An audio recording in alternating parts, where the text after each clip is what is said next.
जी जी। तो what is vega? Vega is the major of sensitivity of option price to change in market volatility. तो हमेशा याद रखिएगा, जहां वोलेटिलिटी पूछा है means vega. It is the change of option premium for a given change.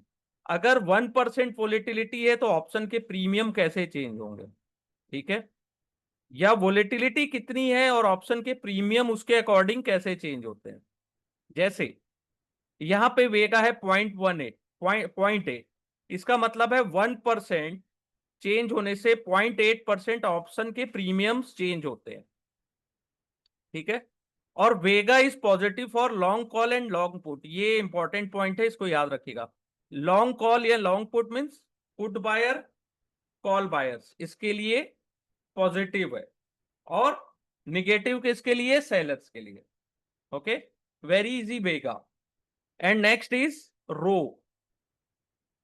Row is the change in option price given a 1% point change in a risk free interest rate. Interest rate के change होने से option के premium या option के price में कितना changes आता है, ठीक है, उसको अपन रो से कैलकुलेट करते हैं, RHO, ठीक है।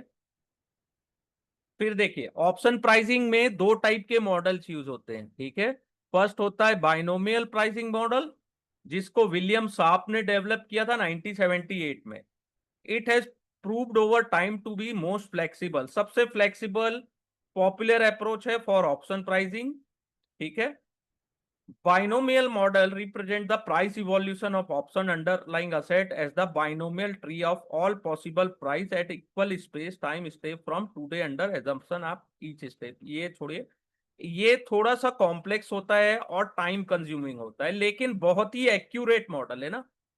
बाइनोमियल प्राइसिंग मॉडल एक्यूरेट है लेकिन कॉम्प्लेक्स है और टाइम कंज्यूमिंग है। जो अपन मार्केट में यूज करते हैं ना आज के डेट में, वो है ब्लैक एंड स्टोर मॉडल, ठीक है।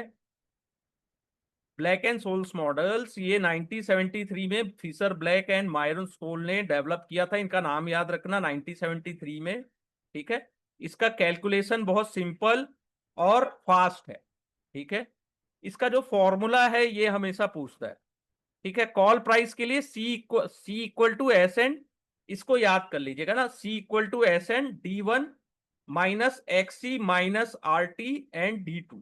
तो यहाँ पे D1 और D2 क्या है, और पुट के लिए भी सेम है, लेकिन यहां पे माइनस में D2 और माइनस में D1 आ गया, ठीक है। तो इसके प्राइस में S होता है स्ट्राइक प्राइस, X होता है, S होता है stock price, X strike, T time, R risk free rate of interest, V annual volatility, ठीक है। NX होता है standard normal cumulative distribution function, E होता है एक्सपोनेंशियल फंक्शन। तो ये फॉर्मूला बस ये आपको याद रखना है, क्योंकि आज के डेट में सब कैलकुलेटिव है। केवल ये पूछता है कौन सा मॉडल यूज किया जाता है, तो पॉपुलर है ब्लैक एंड स्टोन, ठीक है, लेकिन एक्यूरेट होता है बाइनोमियल प्राइसिंग मॉडल, ठीक है। फिर जो अपन ने लास्ट आईवी देखा, इसको थोड़ा और डिटेल में देखते हैं। व्हाट इज आईवी, यहां से क्वेश्चन आता है।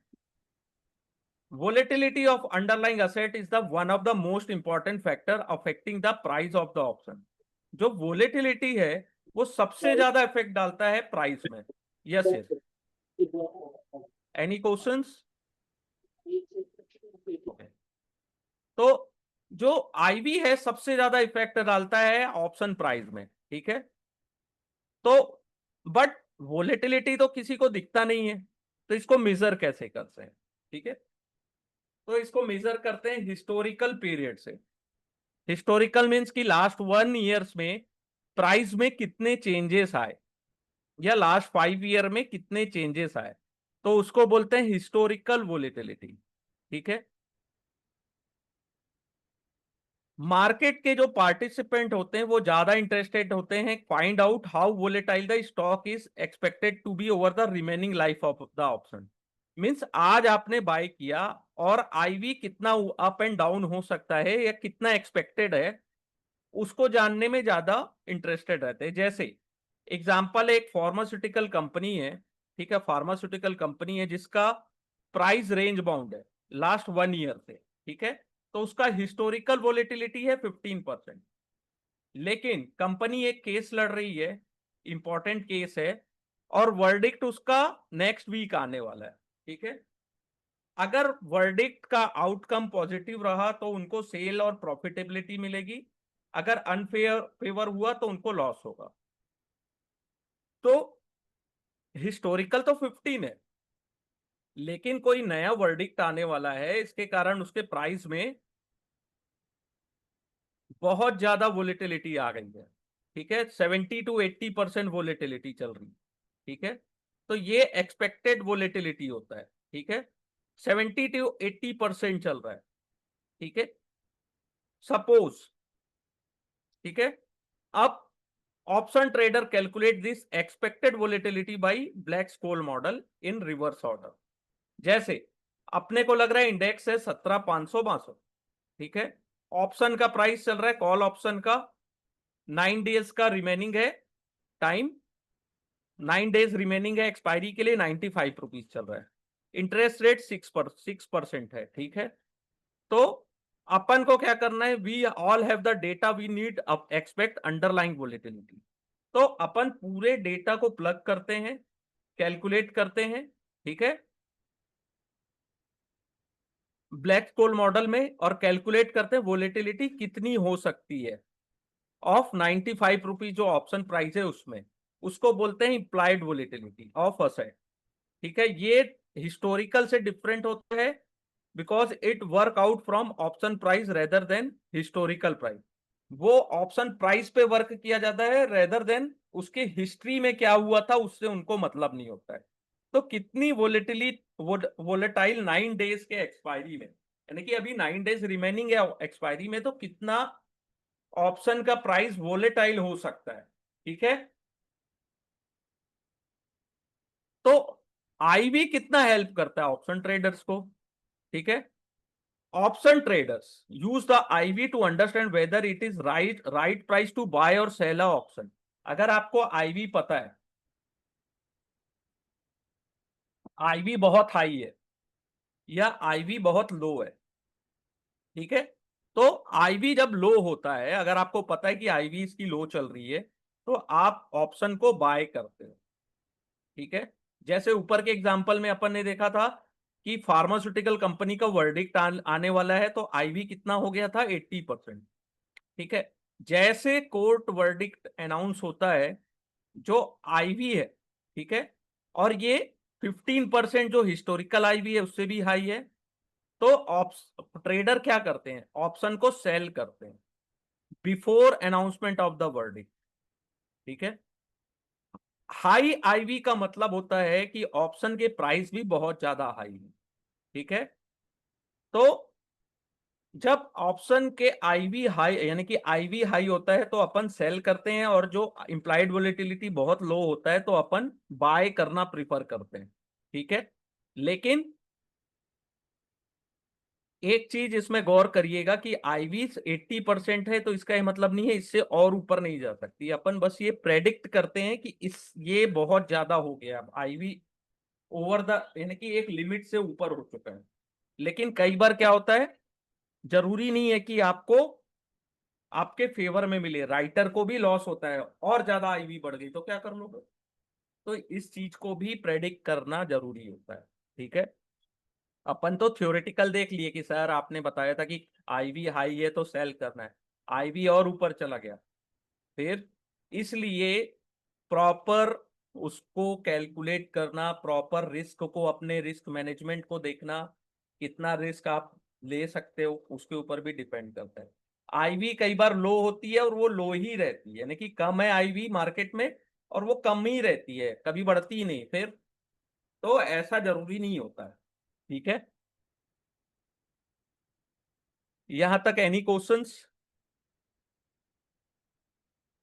ट्रस्ट में, अगर आप चैप्टर 3 और 4 को अच्छे से कर लिए सर, आप कल जाइए एग्जाम देने, परसों जाइए, 2 दिन बाद जाइए, आप पास हो जाओगे। चैप्टर 3 और 4 बहुत ज्यादा इंपॉर्टेंट है। ठीक है, अब analysis of option from perspective of buyer and seller. तो इंपॉर्टेंट डिसीजन ट्रेडर कैसे लेता है कि ऑप्शन इन द मनी है, एट द मनी है, कि आउट ऑफ द मनी। ठीक है,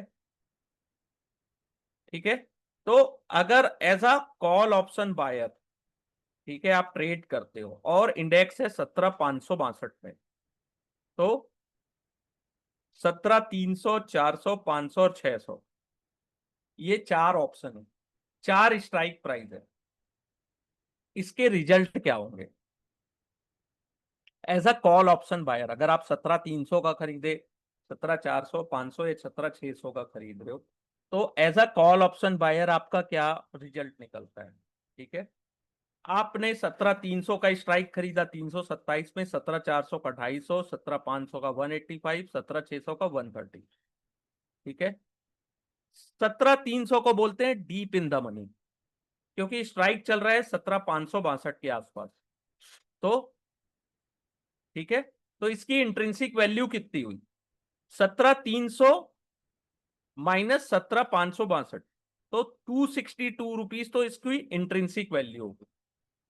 ठीक है, और जो रिमेनिंग बचा 65 रुपीज, वो हो गई टाइम वैल्यू। ठीक है, 17,600 आउट ऑफ द मनी है, तो माइनस में तो नहीं जाता, इसलिए जीरो माना जाता है इंट्रिंसिक वैल्यू को। तो जो ये 17,600 में 130 रुपीज दिख रहा है, ये टोटल टाइम वैल्यू है, नो इंट्रिंसिक वैल्यू, जीरो। ठीक है, तो सपोज मार्केट 17,562 है, वहां से मार्केट नीचे गिरेगा, यानी कि उसके वहीं पे लिपट गया, या मार्केट, आपने कॉल ऑप्शन बाय किया है, मार्केट आपके फेवर में नहीं गया, तो आपको मैक्सिमम लॉस कितना होगा? 327, अगर आप डीप इन द मनी लिए, और 17,600 में आपको 130 का लॉस होगा। ठीक है, ये मैं आपका मैक्सिमम लॉस है। बट इसमें ब्रेक इवन पॉइंट कैसे निकालते हैं? जैसे 17,300 का आपने कॉल अप लिया है जो डीप इन द मनी है, तो 17,627 के बाद आपको प्रॉफिट होना शुरू होगा, क्योंकि ये होता है ब्रेक इवन पॉइंट। बीईपी का फुल फॉर्म भी पूछता है, तो ये होता है ब्रेक इवन पॉइंट।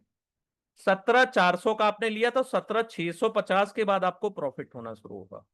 17,500 लिए हैं आप, तो 17,650 की, बस आपको स्ट्राइक प्राइस को प्रीमियम के साथ ऐड कर देना है, जो वैल्यू आती है उसके ऊपर आपको प्रॉफिट होना शुरू होगा। तो ब्रेक इवन निकालना ज्यादा डिफिकल्ट नहीं है। ठीक है, तो देखिए, आपको 17, आपने 327 रुपए दे के खरीदा, 17,700 से आपको प्रॉफिट होना शुरू हुआ। ठीक है, 17,400 का लिया आपने, तो 17,700 से आपको प्रॉफिट शुरू हुआ। 17,500 का आपने लिया, तो इसमें आपको ज्यादा प्रॉफिट नहीं हो रहा है, लेकिन फिर भी आप ओवरऑल प्रॉफिट में हो। लेकिन आपने 17,600 का खरीदा है, तो आपको -30 रुपीज प्रॉफिट हो रहा है। जितना मार्केट ऊपर जाएगा उतना आपको प्रॉफिट होते जाएगा। ठीक है, इसका नेट पे ऑफ देख लीजिए, लॉस लिमिटेड होता है, प्रॉफिट अनलिमिटेड होता है। ठीक है,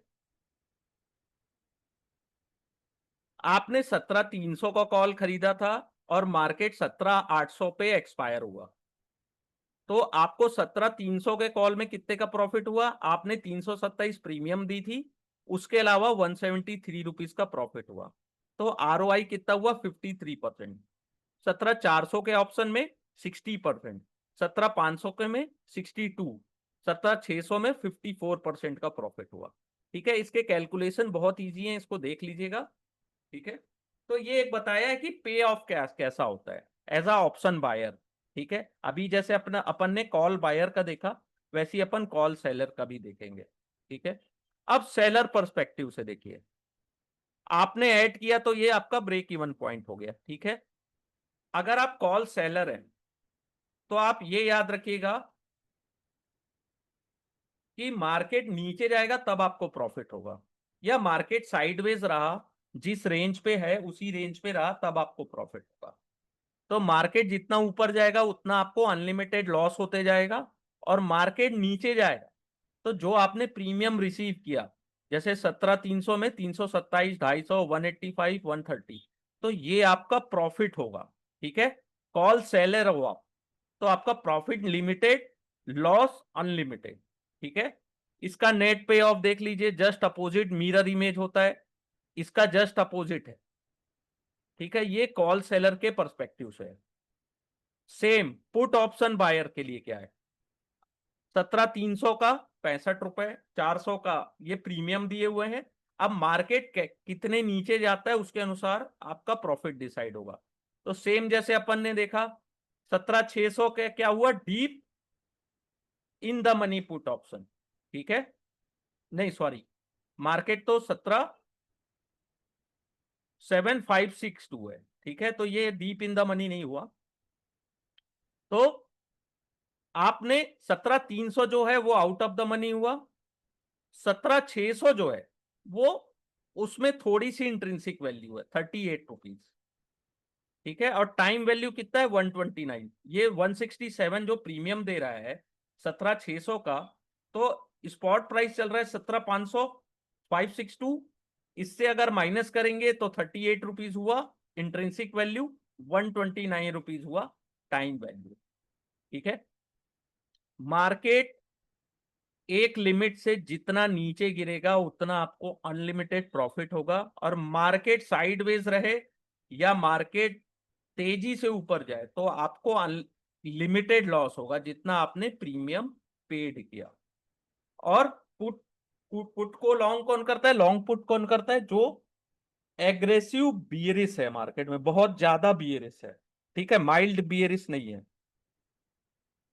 सेम ऐसे ही पुट पुट ऑप्शन का जो सेलर होता है उसका पर्सपेक्टिव क्या होता है, बुलिश है, न्यूट्रल टू बुलिश, ठीक है। तो सेम उनका क्या होगा, मार्केट जितना ऊपर जाएगा जो वो प्रीमियम रिसीव करेंगे वो उनका प्रॉफिट होगा, और मार्केट जितना नीचे जाएगा वो उनका अनलिमिटेड लॉस होगा, ठीक है। इनका भी जो पे ऑफ है जस्ट पुट बायर का पे ऑफ है उसका जस्ट मिरर इमेज होता है, ठीक है। यहां तक कोई डाउट सर, एनी डाउट्स? बहुत इजी है, बस ये ऑप्शन के कैलकुलेशन दिए हुए हैं लिटिल बिट, कि ऑप्शन के प्रीमियम कैसे निकालते हैं अपन। जैसे इन द मनी है तो इंट्रिंसिक वैल्यू है, आउट ऑफ द मनी है तो आप ब्लाइंडली समझ जाइए कि वो उसमें केवल टाइम वैल्यू है।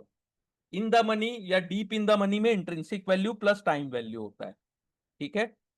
और बायर और सेलर के पर्सपेक्टिव में मार्केट में किसको ज्यादा रिटर्न मिलता है, कैसे मिलता है, वो इस चार्ट में थोड़ा बहुत बताया गया है। कोई डाउट आई थिंक यहां पर तो नहीं होना चाहिए अगर आपने रिवीजन किया है तो।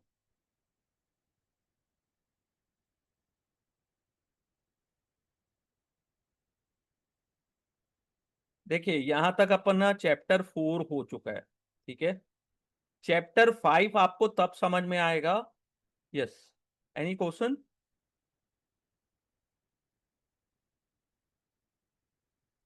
Any questions? देखिए चैप्टर नो 5 सर। आपको, ओके, चैप्टर 5 आपको तब समझ में आएगा जब आपने चैप्टर 3 एंड 4 को रिवीजन किया है, ठीक है। देखिए अपन कुछ आज स्टार्ट कर देते हैं चैप्टर 5, जिसमें अपन चैप्टर 5 में क्या क्या चीजें हैं पहले ये देख लीजिए। Hedging using future contract, using future contract for trading जो चैप्टर 3 में था। कैश एंड कैरी या reverse cash and carry arbitrage using future, same जो चैप्टर 3 में था। Calendar spread using future, spread using option straddle and strangle, collar and butter spread, cover call, protective put, arbitrage using option, delta hedging using option, interpreting open interest and put call ratio, ठीक है। तो अपन ने तो देख लिया है last के chapters में कि फ्यूचर में को कैसे यूज करते हैं, थोड़ा डिटेल में और देखते हैं।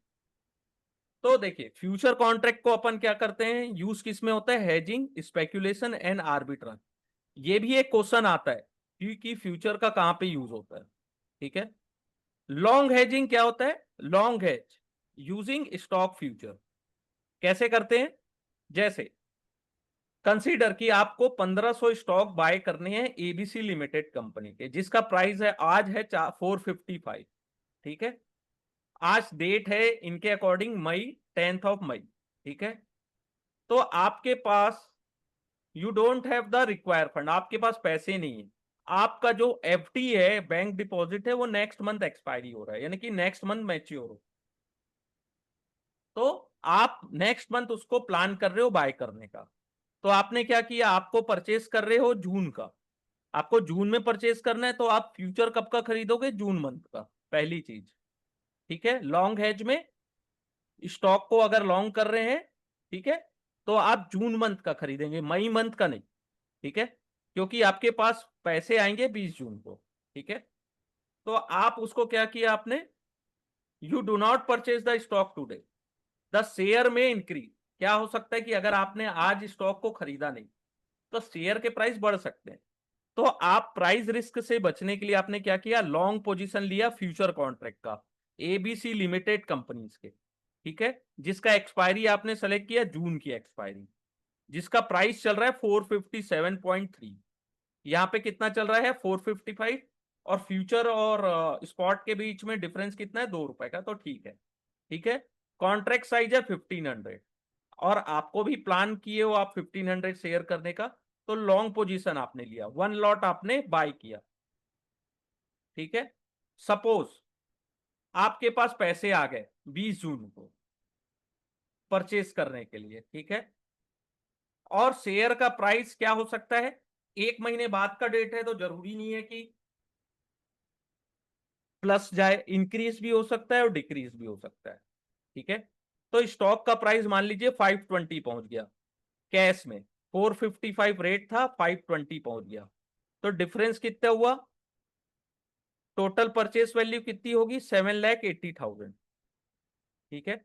लेकिन आपने क्या किया था, 457 में उसको बाय किया था, फ्यूचर उसका, तो आप, और उसका फ्यूचर प्राइस कितना हो गया 421.2, तो आपको फ्यूचर में कितने का प्रॉफिट हुआ, 95,850, ठीक है। फ्यूचर जो आपने लॉन्ग किया था उस पोजीशन को स्क्वायर ऑफ किया, तो आपको 95,850 का प्रॉफिट हुआ। लेकिन अब आपको वो शेयर कैश में खरीदना है तो आपको 7,80,000 देना है, तो रिमेनिंग अमाउंट, आपको तो इतना प्रॉफिट हो गया, रिमेनिंग अमाउंट 6,84,000 आपको देने। तो उसमें आपका नेट कॉस्ट पर शेयर कितना हुआ, ओनली 456 रुपीज। तो आपको प्राइस रिस्क से आप बच गए, आपका जो प्राइस है, जिस प्राइस में आप खरीदना चाहते थे उसी प्राइस में आपको मिला, ठीक है। सेकेंड केस क्या हुआ कि स्टॉक का प्राइस गिर गया 455 से 390 पहुंच गया, और फ्यूचर भी 391 पे, तो आपको लॉस कितने का हुआ, 99,300 का, ठीक है। फिर भी आपने पोजीशन स्क्वायर ऑफ की और आप गए कैश में खरीदने, तो लॉस को ऐड किया जाता है, ठीक है। तो फिर भी आपका जो नेट कॉस्ट ऑफ बाइंग कितना आ रहा है, 456 रुपीज। दोनों ही केस में आपको 456 रुपीज अप्रोक्सीमेटली उतना ही देना पड़ रहा है, ठीक है। बाइंग है, आपको लॉस, तो अगर आप कैश में भी खरीदते उस समय तो भी आप लॉस में रहते या प्रॉफिट में रहते, लेकिन आपका जो एवरेज प्राइसिंग है वो कम हो गया, आपने फ्यूचर को लॉन्ग किया तो इसको बोलते हैं लॉन्ग हेजिंग। यहाँ पे कोई doubt sir? Sir yes. Sir इसमें जो है आपने एग्जांपल दिया, जैसे हाँ पहले केस में तो क्या हुआ था कि हमको प्रॉफिट हुआ था हाँ 95,850 का। ठीक है हाँ सर। हाँ और इसमें जो इन्होंने कैलकुलेशन कर रखी है कि cost of buying in cash market 7,80,000, हाँ और फिर उसके बाद जो है ये माइनस किया, यानी कि प्रॉफिट निकाल दिए इसमें, हाँ हाँ हाँ है ना सर। ये 6,06,84 हुआ, हाँ तो इसकी एवरेज प्राइस ही आ गई। अब हाँ दूसरे केस में सर यदि हमको लॉस होता है, 99,000 का लॉस हुआ अप्रोक्सीमेट, हाँ हाँ तो उस केस में जो ये तो वैल्यू ऐड हो जाएगी, हाँ है ना सर। हाँ तो 7, अच्छा उसके बाद जो है उसकी जो प्राइस हुई है 391 से मल्टीप्लाई किया है, हाँ, फाइव 390, एटी क्योंकि फाइव प्राइस कम हो गया उसका, हाँ प्राइस हाँ कम हो ये गया। 380, हाँ ये जो 385 है, ये हम्म 585 जो अमाउंट आ रही है सर इस टेबल पे, हम्म। जहाँ पे आपका पेन है अभी। हाँ हाँ हाँ, हाँ ये कैश तो में है ये, उसका प्राइस। हाँ ये कैश में आई, यानी कि 390 multiply by three yes ninety one multiply by 1500। Yes yes. Okay okay. तो ये इस वजह ये से इस जो टाइप है, के इस टाइप के क्वेश्चन आते हैं थोड़े बहुत, इसी टाइप के कैलकुलेशन आएंगे एग्जाम में, इससे डिफिकल्ट नहीं आएगा, इसीलिए मैं इसको डिटेल में पढ़ा दिया हूँ।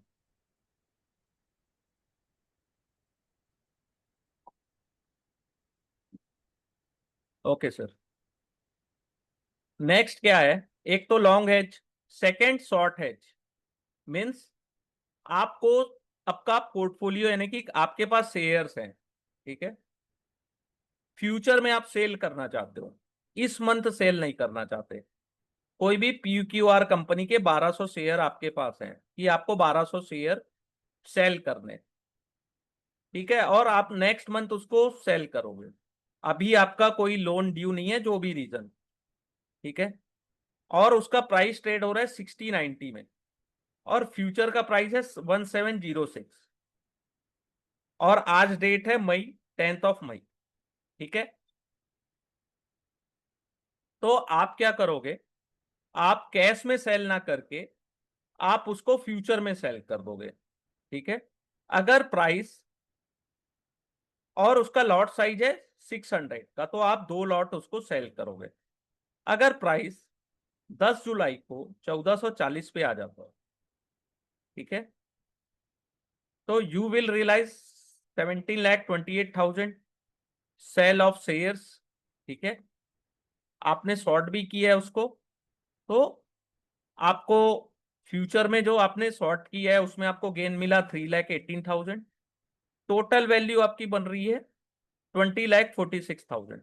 इसको आपने कैश में सेल किया, ठीक है, और यहां पे आपने अपनी पोजीशन स्क्वायर ऑफ कर ली, सेल करके कैश वाले शेयर्स को आपने निकाल, एग्जिट हो गया ओवरऑल, ठीक है। तो इफेक्टिव सेलिंग प्राइस आपकी उतनी आई 1705, जो यहाँ पे 1706 था, तो 1 रुपीज का ही डिफरेंस आया। सपोज यहाँ पे देख लीजिए सेम है, आपने यहाँ पे शॉर्ट किया था, लास्ट वाले एग्जांपल में अपन अपन क्या कर रहे थे, लॉन्ग हेज का एग्जांपल देख रहे थे, तो अपन ने शॉर्ट किया तो अपने को प्रॉफिट हुआ। सेलिंग प्राइस पर शेयर कितने ही 1705, ठीक है। सेकंड सिनारियो क्या हुआ कि हमने शॉर्ट किया था और उसका प्राइस 1800 चला गया, ठीक है, तो अपन सेल किए कैश मार्केट में, तो अपने को मिला 21,60,000, ठीक है। और अपने को जो अपने फ्यूचर में जो अपन ने शॉर्ट किया था उसकी जगह मार्केट ऊपर चला गया, तो अपने को लॉस कितने का हो रहा है, 1,15,000 अप्रोक्सीमेटली। तो जो ये 21 लैक्स अपन ने कैश में सेल किया, वहां से अपन ने ये जो लॉस हुआ लॉन्ग किया था जिसमें, तो ओवरऑल प्राइस अपनी 1704 ही है। मीन्स अपन लॉन्ग हेज और शॉर्ट हेज करके अपनी प्राइस रिस्क को मिटिगेट कर सकते हैं, बचा सकते हैं, अगर आपके पास कैश में वो शेयर्स अवेलेबल है तब, ठीक है। एनी डाउट यहां तक? सेम है जैसे अपन ने शॉर्ट लॉन्ग हेज देखा था, वैसी शॉर्ट हेज ये आता है सर, इसको डिटेल में पढ़िएगा, ये आएगा, इस टाइप के एग्जांपल आते हैं, ठीक है। अब यहां पे सबसे इंपॉर्टेंट देखिएगा, hedging a portfolio using index future.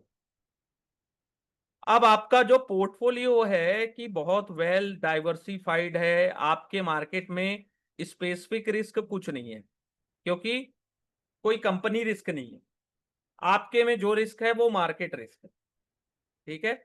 आपको ये मार्केट में टेंशन है कि सिस्टमेटिक रिस्क, मार्केट रिस्क है, आप बहुत टेंशन में हो या वरी हो कि मार्केट आने वाले 1 मंथ में गिर सकता है, तो आप क्या कर सकते हो, या तो आज अपनी पोर्टफोलियो को सेल कर दो, इंटायर पोर्टफोलियो को, और कैश में बैठ जाओ, या तो रिड्यूस कर लो अपनी सिस्टमेटिक रिस्क को पोर्टफोलियो यूजिंग इंडेक्स फ्यूचर। ये एग्जांपल आता है, बहुत इजी है, देखिएगा।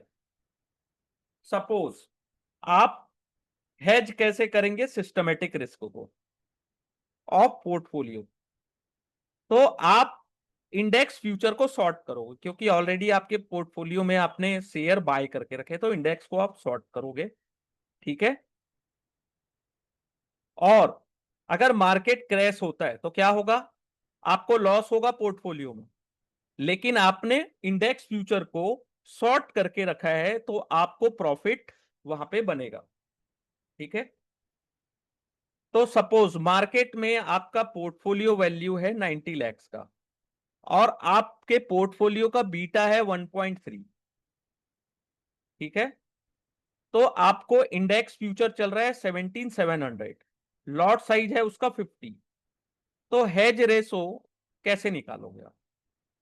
तो beta, portfolio beta into market price of your portfolio divided by index future price into lot size. तो आपको 13.22 कॉन्ट्रैक्ट्स की जरूरत होगी अपने पोर्टफोलियो को मार्केट रिस्क या अनसिस्टमेटिक रिस्क जो है उससे बचाने के लिए। ठीक है,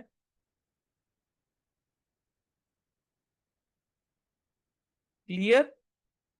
एटलीस्ट 13 इंडेक्स फ्यूचर मीन्स आप निफ्टी को यूज करो तो 13, यानी एक एग्जांपल है, कोई भी पर्टिकुलर इंडेक्स को अगर आप यूज कर रहे हो तो 13 कॉन्ट्रैक्ट्स की जरूरत होगी अपने पोर्टफोलियो को मार्केट रिस्क से बचाने के लिए।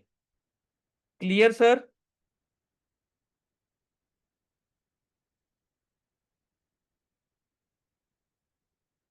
ठीक है, सर ये 1.3 कैसे आया था? 1.3 दिया हुआ है, ये आप हर शेयर का अपने पोर्टफोलियो का बीटा अगर देखना चाहें तो कई जो मार्केट के ब्रोकर्स हैं वो बताते हैं कि आपके पोर्टफोलियो का बीटा क्या है, आपके पोर्टफोलियो में स्टॉक है उनके बीटा क्या है। ठीक है, ओके। हाँ वो दिया गया रहता है। ठीक है, बीटा का सेंस होता है कि मार्केट अगर 1% ऊपर जा रहा है और आपके स्टॉक का बीटा है 2, तो हो सकता है वो 2% जाए। ठीक है, और आपका अगर इंडेक्स गिरता है 1% तो वो 2% गिरेगा। इंडेक्स अगर 1% ऊपर जाता है तो वो 2% ऊपर भी जाएगा, लेकिन मार्क इंडेक्स अगर 1% गिरता है तो वो 2% गिरेगा। तो ये पोर्टफोलियो का बीटा है कि इंडेक्स अगर 1% जाएगा तो आपका पोर्टफोलियो 1.3% गिरेगा या 13% गिरेगा। अगर आपका पोर्ट इंडेक्स अगर गिरता है 10% तो आपका पोर्टफोलियो गिरेगा 13%। तो ये कैलकुलेट करने का फॉर्मूला है, बहुत इजी है, ये हेज रेशो से क्वेश्चन आता है, बहुत इजी है ये। सब चीज दिया रहता है, केवल कैलकुलेट करना रहता है कि कितने कॉन्ट्रैक्ट की जरूरत हो।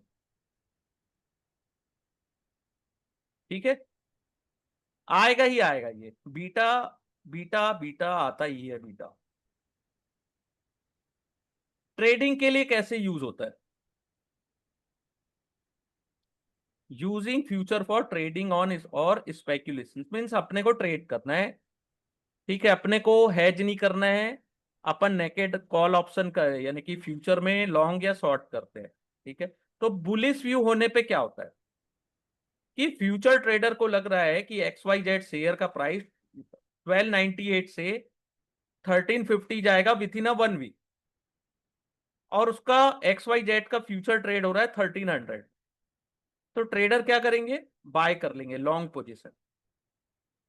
ठीक है, लॉन्ग पोजीशन, तो उनको कितना पैसा देना होगा? अगर उसका एक लॉट साइज है 1850 का, ठीक है, 850 का इसका लॉट साइज है, तो आपका जो कॉन्ट्रैक्ट वैल्यू 1300 इंटू 850, और मान लो एज्यूम करो कि आपको मार्जिन देना पड़ रहा है 20% ओनली। ठीक है, 10% 20% लगता है इनिशियल मार्जिन जो भी है मार्केट की कंडीशन के अकॉर्डिंग। और सपोज एक हफ्ते बाद आपको 1345 चला भी जाता है, फ्यूचर आपका 1346 चला जाता है, तो रिटर्न कैसे जनरेट होगा? तो रेट ऑफ रिटर्न देखिएगा, आप कैश में उसको बाय किए 850 शेयर्स। ठीक है, तो आपने कैश कितना देना पड़ेगा अगर आपको कैश में बाय करना है? तो 11 lakhs। प्रॉफिट कितना होगा? 39,000। लेकिन रिटर्न ऑन इन्वेस्टमेंट, इन्वेस्टमेंट आपने कितना किया? 11 lakhs का, तो रिटर्न जनरेट हो रहा है 3%। लेकिन आपने फ्यूचर में कितना पेड किया? केवल मार्जिन पेड किया 2,21,000। अगर आप पोजीशन स्क्वायर ऑफ करते हो पॉजिटिव में तो आपको कितना प्रॉफिट हो रहा है? सेम हो रहा है 39,100 अप्रोक्सीमेटली, लेकिन रिटर्न ऑन इन्वेस्टमेंट आपका ज्यादा आ रहा है। क्यों? क्योंकि यहां पे रिटर्न ऑन इन्वेस्टमेंट कैलकुलेट किया जा रहा है जो आपने केवल इनिशियल मार्जिन पेड की है उसके कंपेरिजन। ठीक है। लेकिन फ्यूचर और इंडेक्स में जो ट्रेडिंग है, फ्यूचर में इंडेक्स स्टॉक हो चाहे स्टॉक हो चाहे इंडेक्स हो, इसमें लीवरेज का बेनिफिट है। लेकिन लीवरेज में हायर रिटर्न भी है लोअर कैपिटल में, लेकिन हायर लॉस भी है अगर आपके फेवर में मार्केट नहीं गया तो। ठीक है, क्लियर सर यहां तक? Yes sir. ठीक है, ये भी क्वेश्चंस कभी कभी आता है थोड़ा बहुत। ठीक है, बस आप देखते जाइए। टेक्निकल वर्ड्स जैसे है ना, लॉन्ग, शॉर्ट, फ्यूचर, आप सेल तो करते हैं शॉर्ट लॉन्ग। थोड़े से क्वेश्चंस को ना एग्जाम में रिपीट रिपीट एक दो बार रीड करिएगा। अगर नहीं समझ में आता एक बार रीड करिए, दो बार रीड करिए। बहुत टाइम होता है 100 क्वेश्चन के लिए, 120 मिनट। ठीक है, तो बियरिश व्यू में क्या होता है? अब ट्रेडर को लग रहा है कि आरएसबी बैंक है वो 1595 से 1520 जाएगा नेक्स्ट फ्यू डेज में, तो वो स्टॉक को क्या करते हैं, स्टॉक फ्यूचर कॉन्ट्रैक्ट को जो ट्रेड हो रहा है 1602 में, तो उसको वो शॉर्ट कर देते हैं। अगर आप आज सेल करना चाहते हो कैश में, तो कैश में तो सेल होता नहीं है जब तक आपके पास खुद उसके डीमेट अकाउंट में ना हो। ठीक है, तो कैश मार्केट में सेलिंग पॉसिबल नहीं। लेकिन सेम है कि ये मार्केट आपके फेवर में गया तो आपको प्रॉफिट कितना होगा? हायर प्रॉफिट होगा as compare to your investment. ठीक है, ऑल क्लियर यहां तक? ये होता है शॉर्ट फ्यूचर। इसमें भी प्रॉफिट ज्यादा होता है क्योंकि लीवरेज के कारण आप अमाउंट कितना लगा रहे हो उसके अकॉर्डिंग रिटर्न कितना जनरेट किया आपने। ठीक है, अब देखिए यूजिंग फ्यूचर फॉर आर्बिट्राज। ठीक है, कैश एंड कैरी आर्बिट्राज। पहला चीज, अगर बेसिकली क्या होता है कि फेयर फ्यूचर प्राइस और एक्चुअल और कैश प्राइस जो होता है वो सेम होता है। ठीक है, लेकिन traded price is higher than fair future price. Trade हो रहा है ज्यादा में और फ्यूचर प्राइस से ज्यादा है उसका प्राइस, ट्रेडेड प्राइस, तो cash and carry arbitrage possible है। और ट्रेडेड प्राइस लोअर है, ट्रेडेड प्राइस लोअर है as compare to fair future price, तो reverse cash and carry arbitrage होता है। ठीक है, तो देखिए कैश मार्केट में 1500, 3 मंथ फ्यूचर प्राइस चल रहा है 1550। ठीक है, कॉन्ट्रैक्ट का मल्टीप्लायर है 100 शेयर्स का। फेयर फ्यूचर प्राइस अगर अपन निकालते हैं, क्योंकि ठीक है अब कॉस्ट ऑफ कैरी चार्ज 9% दे रहा है, यहाँ पे फेयर फ्यूचर प्राइस दे रहा है 1534, मीन्स 16 रुपीज यहाँ पे ज्यादा है। 15 रुपीज अप्रोक्सीमेटली 16 रुपीज ज्यादा है। तो उस 16 रुपीज के लिए आप क्या करते हो? आप फ्यूचर को सेल करते हो, फ्यूचर में सेल करते हो और कैश में बाय कर लेते हो 100 शेयर, तो आपको बिना रिस्क के 16 रुपए का प्रॉफिट होता है, जो कि एक डिफरेंस है दोनों के बीच का। सपोज अब आपने क्या किया है, फ्यूचर को शॉर्ट किया है, फ्यूचर में शॉर्ट किया है, कैश में बाय किया है। अब एक्सपायरी वाले दिन शॉर्ट किया था आपने, 1580 पहुंच गया, तो कैश में आपको प्रॉफिट हो रहा है 8000 का, लॉस हो रहा है फ्यूचर में 3000 का, गेन हो रहा है आर्बिट्राज में 5000 का। ठीक है, दोनों के बीच। और cost of arbitrage in term of financing 3413, तो net gain out of arbitrage कितना हो रहा है 1587। ठीक है, सपोज स्टॉक फॉल हो गया 1480, तो आपको कैश में लॉस होगा 2000 का, प्रॉफिट होगा फ्यूचर में 7000 का। आर्बिट्राज में आपको प्रॉफिट कितने का हुआ 5000 का। कॉस्ट ऑफ आर्बिट्राज कितना हुआ 34 रुपीज।